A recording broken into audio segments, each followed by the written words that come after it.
ॐ नमः शिवाय। गजाननं भूतगणादिसेवितं कपितजम्बूफलचारुभक्षणम् उमासुतं शोकविनाशकारकं नमामि विघ्नेश्वरपादपङ्कजम्। ओम नमः शिवाय। शिव पुराण। ओम नमः शिवाय। ओम नमः शिवाय। 17वां अध्याय पापी गुणनिधि की कथा।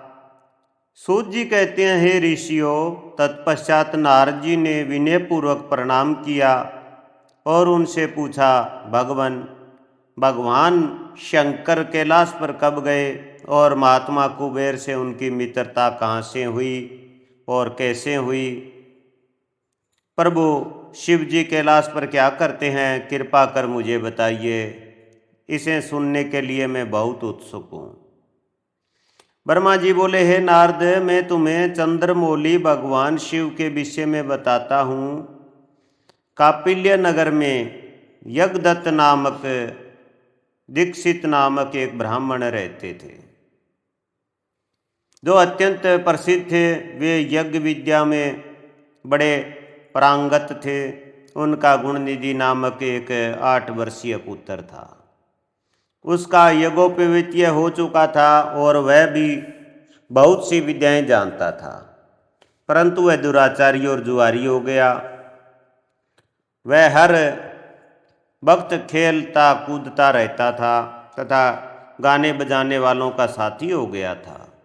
माता के बहुत कहने पर भी वह पिता के समीप नहीं जाता था और उनकी किसी आज्ञा को नहीं मानता था। उसके पिता घर के कार्यों तथा दीक्षा आदि देने में लगे रहते थे। जब घर पर आकर अपनी पत्नी से गुणनिधि के बारे में पूछते तो वह झूठ कह देती थी कि वह कहीं स्नान करने या देवताओं का पूजन करने गया है। केवल एक ही पुत्र होने के कारण वह अपने पुत्र की कमियों को छुपाती रहती थी। उन्होंने अपने पुत्र का विवाह भी करा दिया। माता नित्य अपने पुत्र को समझाती थी। वह उसे यह भी समझाती थी कि तुम्हारी बहुत बुरी आदतों के बारे में तुम्हारे पिता को पता चल गया तो वे क्रोध के आवेश में हम दोनों को मार देंगे। परंतु गुणनिधि पर माँ के समझाने का कोई प्रभाव नहीं पड़ता था। एक दिन उसने अपने पिता की अंगूठी चुरा ली और उसे जुए में हार आया। देवयोग से उसके पिता को अंगूठी के विषय में पता चल गया।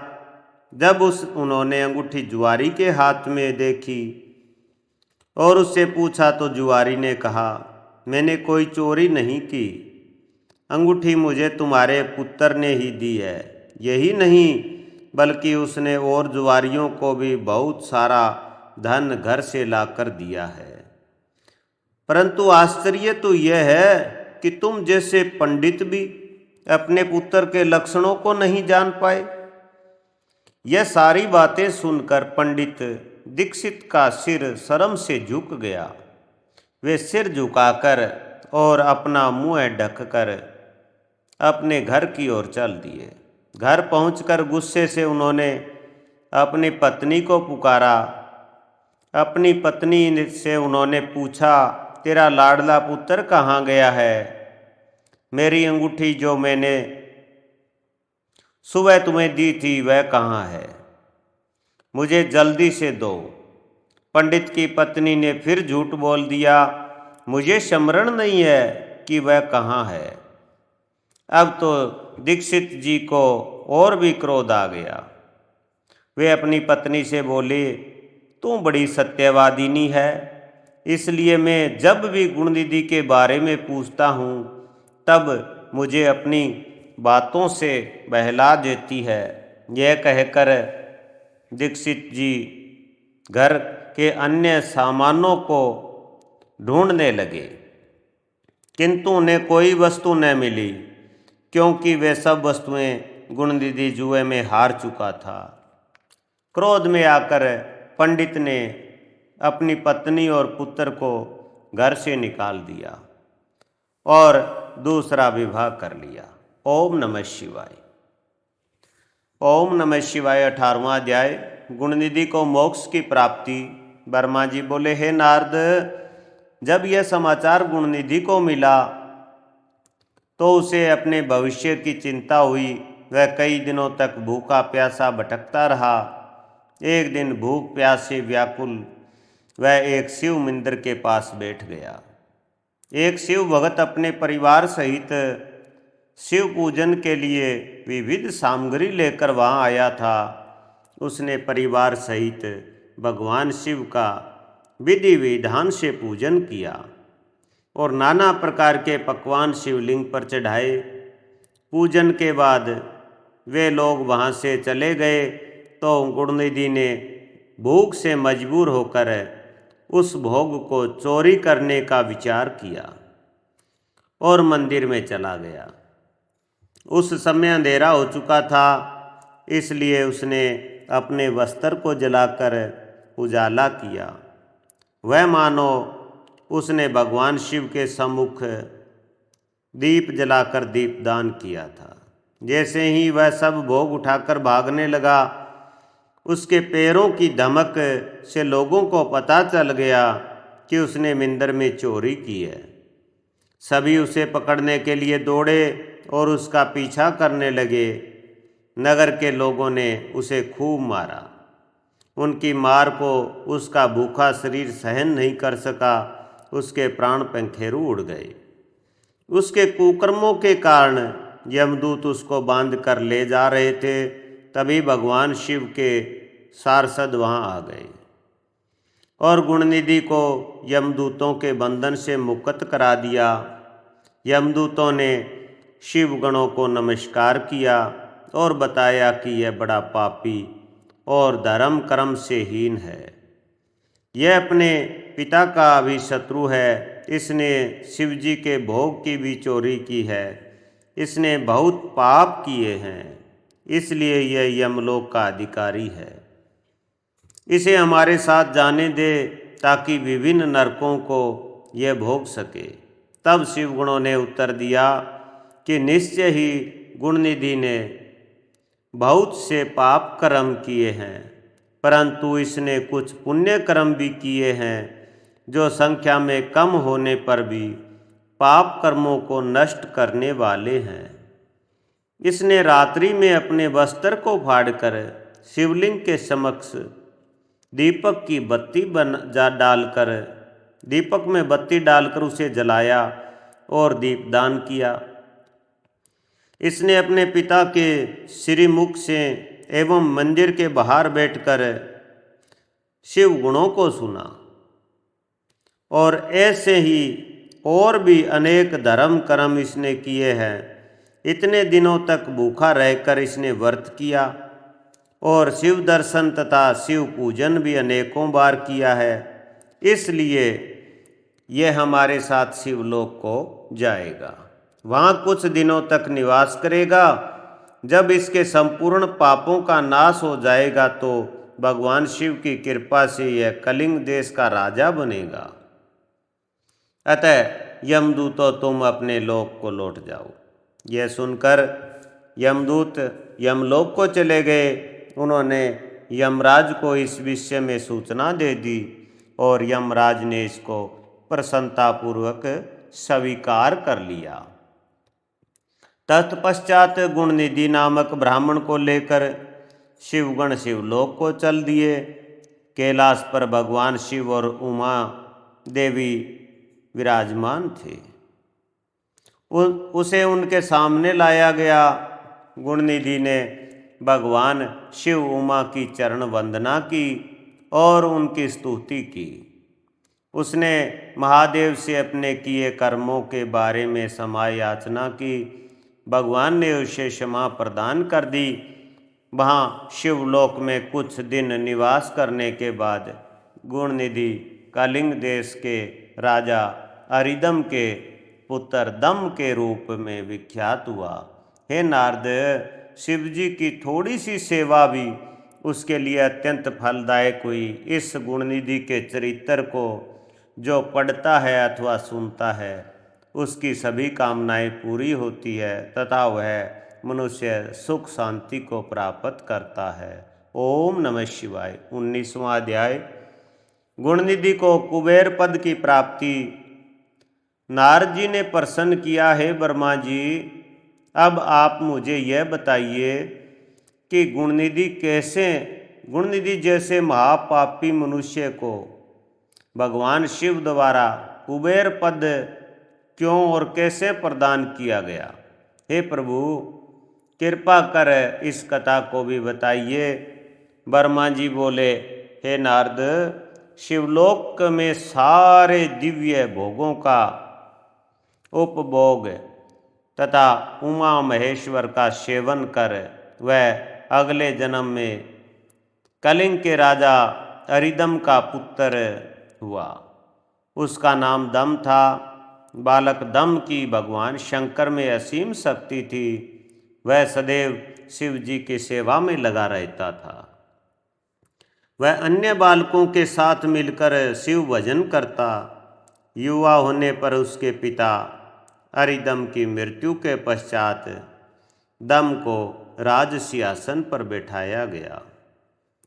राजा दम सब ओर से शिव धर्म का प्रचार और प्रसार करने लगे। वे सभी शिवालयों में दीपदान करते थे। उनकी शिवजी में अन्य भक्ति थी। उन्होंने अपने राज्य में रहने वाले सभी ग्रामाध्यक्षों को यह आज्ञा दी थी कि शिव मंदिर में दीपदान करना सबके लिए अनिवार्य है। अपने गांव के आसपास जितने शिवालय हैं वहाँ सदा दीप जलाना चाहिए। राजा दम ने आजीवन शिव धर्म का पालन किया। इस तरह वे बड़े धर्मात्मा कहलाए। उन्होंने शिवालयों में बहुत से दीप जलवाए। इसके फलस्वरूप वे दीपों की प्रभा के आश्चर्य हो मरणोपरांत अलकापुरी के स्वामी बने। ब्रह्मा जी बोले, हे नारद, भगवान शिव का पूजन व उपासना महान फल देने वाली है। दीक्षित के पुत्र गुणनिधि ने, जो पूर्ण अधर्मी था, भगवान शिव की कृपा पाकर दिक्पाल का पद पा लिया था। अब मैं तुम्हें उनकी भगवान शिव के साथ मित्रता के विषय में बताता हूँ।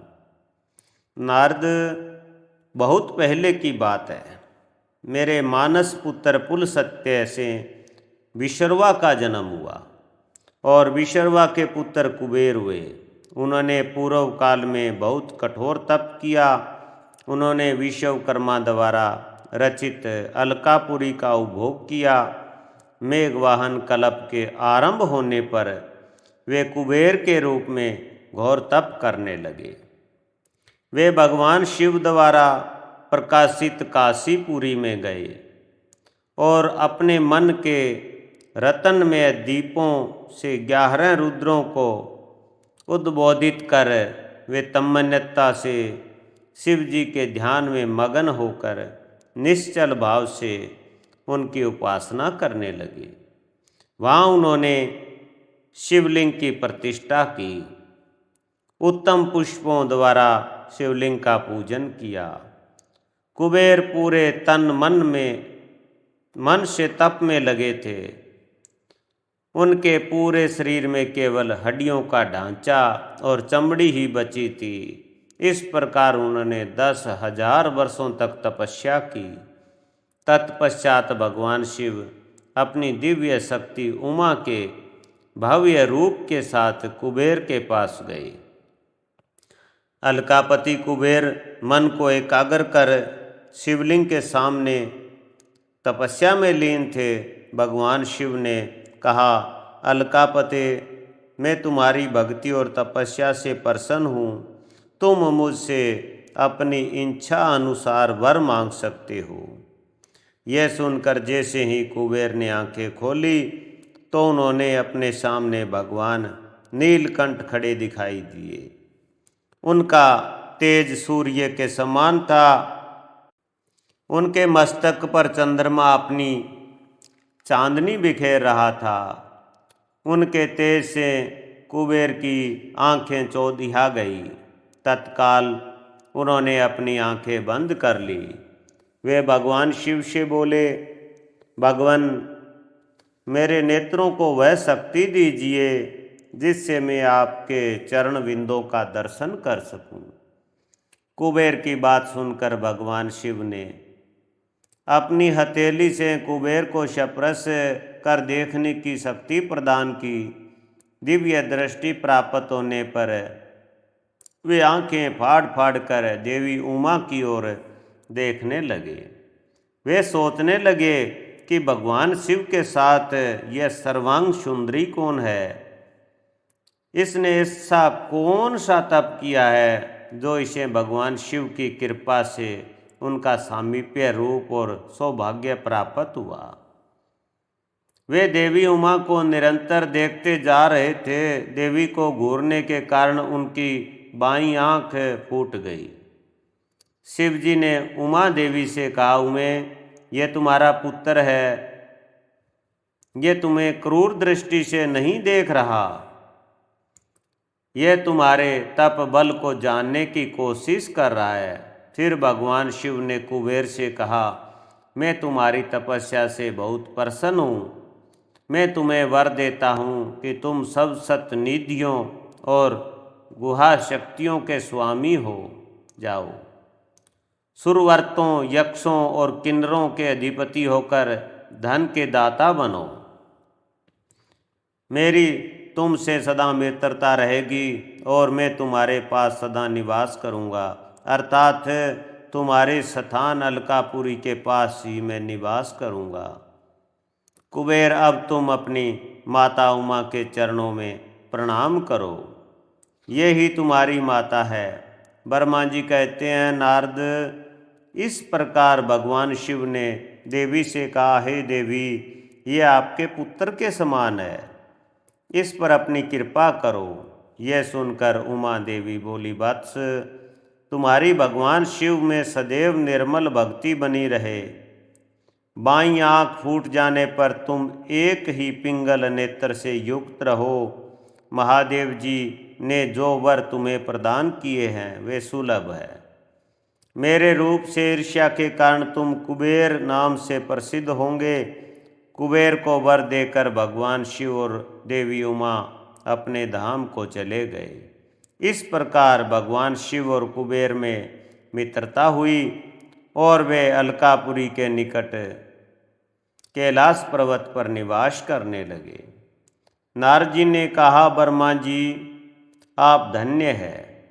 आपने मुझ पर कृपा कर मुझे इस अमृत कथा के बारे में बताया। निश्चय ही शिव भक्ति दुखों को दूर कर समसत सुख प्रदान करने वाली है। ओम नमः शिवाय। ओम नमः शिवाय। 20वां अध्याय, भगवान शिव का कैलाश पर्वत पर गमन। ब्रह्मा जी बोले, हे नारद, कुबेर के कैलाश पर्वत पर तप करने से वहाँ पर भगवान शिव का शुभ आगमन हुआ। कुबेर को वर देने वाले विश्वेश्वर शिव जब निधिपति होने का वर देकर अंतर्ध्यान हो गए, तब उनके मन में विचार आया कि वे अपने रुद्र रूप में, जिसका जन्म ब्रह्मा जी के ललाट से हुआ है और जो संहारक है, कैलाश पर्वत पर निवास करूँगा। शिव की इच्छा से कैलाश जाने के इच्छुक रुद्र देव ने बड़े जोर जोर से अपना डमरू बजाना शुरू कर दिया। वह ध्वनि उत्साह बढ़ाने वाली थी। डमरू की ध्वनि तीनों लोकों में गूंज रही थी। उस ध्वनि में सुनने वालों को अपने पास आने का आग्रह था।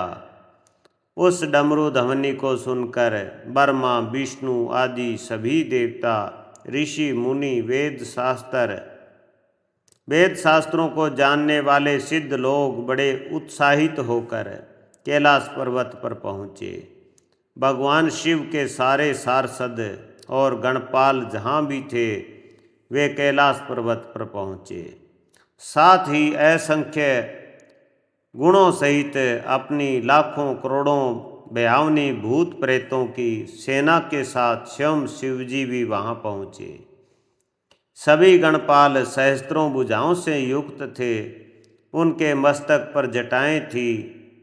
सभी चंद्रचूड़, नीलकंठ और त्रिलोचन थे। हार, कुंडल, केयूर तथा मुकुट से अलंकृत थे। भगवान शिव ने विश्वकर्मा को कैलाश पर्वत पर निवास बनाने की आज्ञा दी। अपने व अपने भक्तों के रहने के लिए योग्य आवास तैयार करने का आदेश दिया। विश्वकर्मा ने आज्ञा पाते ही अनेकों प्रकार के सुंदर निवास स्थान वहाँ बना दिए। उत्तम मुहूर्त में उन्होंने वहाँ प्रवेश किया।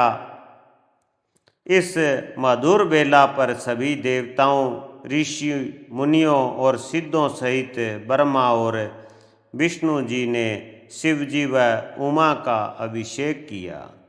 विभिन्न प्रकार से पूजा अर्चना और स्तुति की।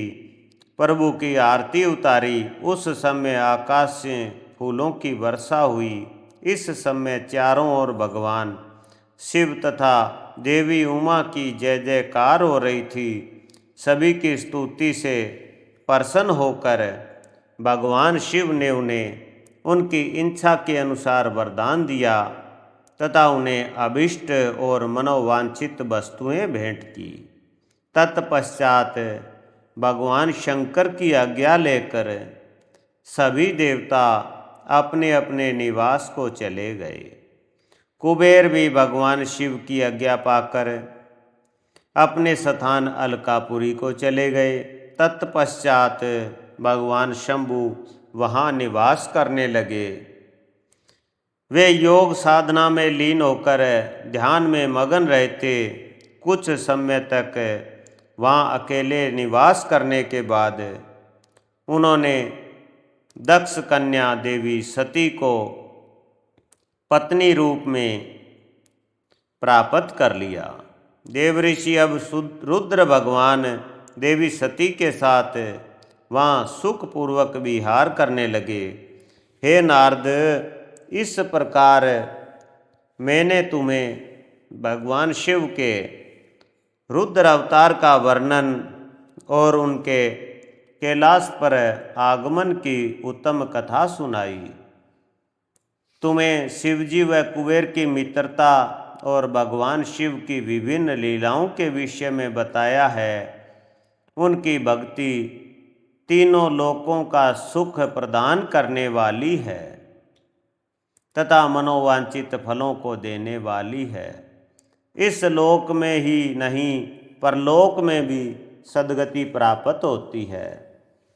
इस कथा को जो भी मनुष्य एकाग्र होकर सुनता या पढ़ता है वह इस लोक में सुख और भोगों को पाकर मोक्ष को प्राप्त होता है। नारद जी ने ब्रह्मा जी का धन्यवाद किया और उनकी स्तुति की। वे बोले कि प्रभु, आपने मुझे इस अमृत कथा को सुनाया है। आप महाज्ञानी हैं। आप सभी की इच्छाओं को पूर्ण करते हैं। मैं आपका आभारी हूँ। शिव चरित्र जैसा श्रेष्ठ ज्ञान आपने मुझे दिया है। हे प्रभु, मैं आपको बारंबार नमन करता हूँ। ओम नमः शिवाय। श्री रुद्र संहिता संपूर्ण। ओम नमः शिवाय।